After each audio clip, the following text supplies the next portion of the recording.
how does Harris cope with pressure, not just from fans, but also from above? I think well, that's partly what makes this exchange this weekend so interesting is that Harris uses the media a lot. I think he leans on the media quite heavily to get his message out. I think he considers his message to be very, very important. And he sees the local media, the local press guys and girls in South Wales as, really important to the message he needs to get out. And after the semi-final last season against Fulham in the playoffs, he made it quite clear to those press guys that I wasn't happy with you after the first leg in the way that you wrote us off for the second leg. It was very much, you're part of this dynamic. You're part of this group. You need to represent us as a club.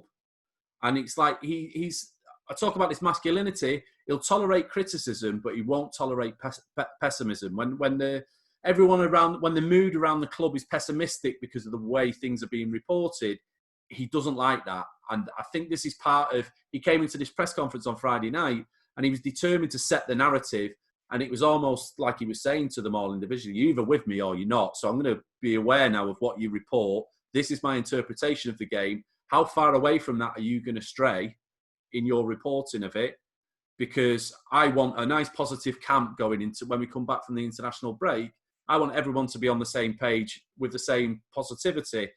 And the media is very important to him, but he manages all these dynamics in all different directions. So he's talked very well about the owner.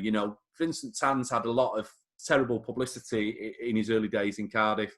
Obviously, Neil Warnock did a lot to mend that relationship with the fans, and Harris has continued it. So he manages above, he manages down, he manages outwards. In all directions, he's trying to keep all of these relationships in like an even keel and everything ticking along nicely and everyone in a positive frame of mind.